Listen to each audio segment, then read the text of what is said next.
Hi అందరికీ, welcome to Darshika home food channel. ఈరోజు recipe చాలా healthy and tasty recipe vegetable pulao. పక్కా కొలతలతో సింపుల్గా ఎలా చేయాలో చూపిస్తా.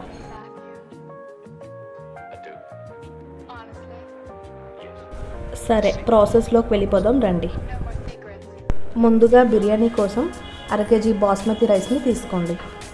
మీ దగ్గర బాస్మతి రైస్ లేకపోతే నార్మల్ రైస్ అయినా తీసుకోవచ్చు. రైస్ను 2 సార్లు శుభ్రంగా నీరుతో కడగండి. కడిగిన రైస్లో 1 గ్లాస్ వరకు వాటర్ వేసి అరగంట పాటు నానబెట్టుకోండి.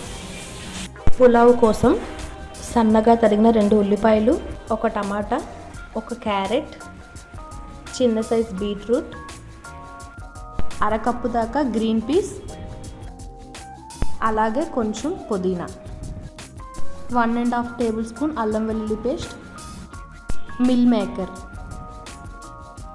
స్టవ్ మీద కుక్కర్ని పెట్టుకొని 4 టేబుల్ స్పూన్ వరకు ఆయిల్ వేసుకోండి. ఆయిల్ వేడెక్కిన తర్వాత వీడియోలో చూపిస్తున్న మసాలా దినుసులు అన్నీ వేసుకోండి.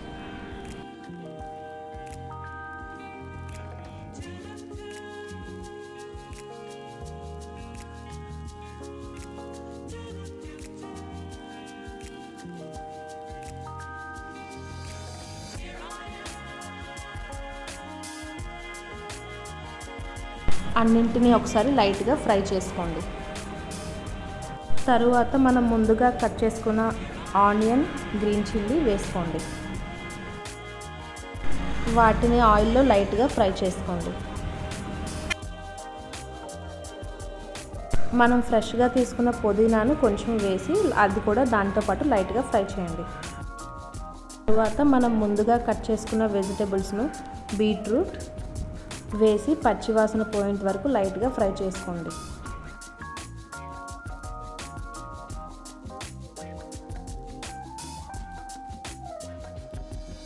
బీట్రూట్ పచ్చివాసన పోయిన తర్వాత క్యారెట్ను వేసుకోండి.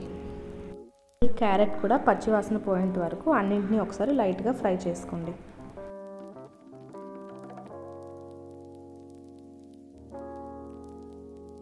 లైట్గా ఫ్రై అయిన తర్వాత మనం ముందుగా ఫ్రెష్గా చేసుకున్న అల్లం వెల్లుల్లి పేస్ట్ను వేసుకోండి. వేసి అది కూడా పచ్చివాసన పోయేంత వరకు ఫ్రై చేసుకోండి.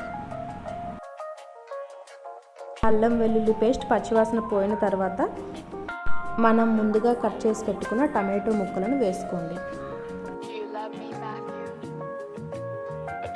తరువాత మనం ముందుగా వేడి నీటిలో నానబెట్టి ఉంచుకున్న మిల్ మేకర్ని కూడా వేసుకోండి.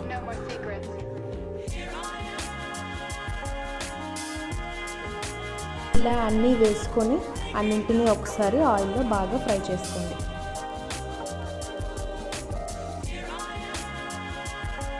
వెజిటేబుల్స్ అన్నీ బాగా ఫ్రై అయిన తర్వాత దానిలో తగినంత సాల్ట్ వేసుకోండి.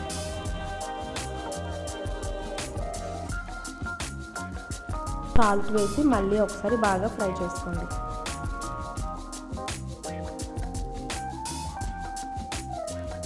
చూసారు కదా, ఇలా వెజిటేబుల్స్ అన్నీ బాగా వేగిపోయిన తర్వాత మనం ముందుగా కడిగి ఉంచుకున్న బాస్మతి రైస్ను వేసుకోండి. రైస్ వేసుకున్న తర్వాత ఇలా నెమ్మదిగా కలపండి. తరువాత 1.5 టేబుల్ స్పూన్ దాకా బిర్యానీ మసాలాను వేసుకోండి.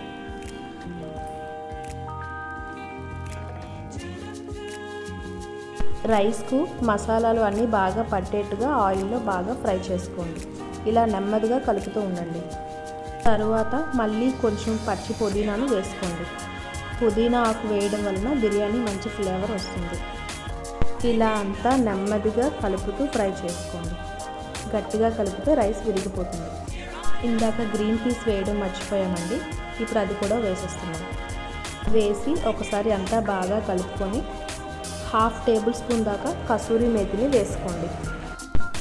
మళ్ళీ ఒకసారి అంతా బాగా నెమ్మదిగా కలుపుకోండి. రైస్ని ఉడికించడం కోసం ముందుగానే వేడి నీళ్ళు ప్రిపేర్ చేసి ఉంచుకోండి. 1/2 kg రైస్కి 750 ml వాటర్ని వేసుకోండి. నార్మల్ రైస్కి అయితే 1 లీటర్ వరకు వేసుకోండి. మనం ముందుగానే రైస్ని వాటర్లో నానబెట్టి ఉంచాం కాబట్టి ఇలా సరిపోతుంది. వాటర్ని వేసిన తర్వాత అంతా ఇలా నెమ్మదిగా కలుపుకోండి. అలాగే సాల్ట్ సరిపోయింది లేదో ఒకసారి చెక్ చేసుకోండి. కాలకపోతే మీకు ఎంత అవసరమో వేసుకోండి. మళ్ళీ ఒకసారి అంతా బాగా కలుపుకొని అన్నీ సరిగ్గా ఉన్న తర్వాత కుక్కర్ మీద ఏదైనా మూతను పెట్టుకొని 15 నిమిషాల పాటు మీడియం ఫ్లేమ్లో ఉడికించుకోండి. 15 నిమిషాల తర్వాత ఇలా మూత తీసి చెక్ చేసుకోండి. సరిగా ఉడికిందో లేదో ఇలా చెక్ చేసుకోండి.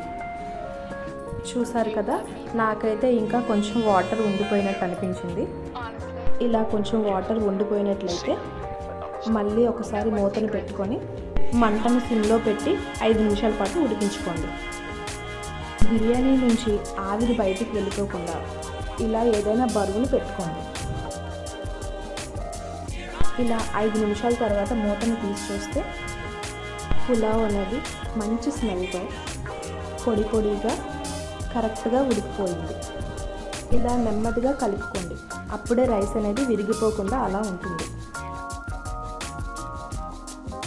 ఇలాంటి మరిన్ని రెసిపీస్ కోసం మన ఛానల్ని ఫాలో అవ్వండి. చూసారు కదా, సింపుల్గా వెజిటబుల్ పులావ్ ఎలా అయిందో.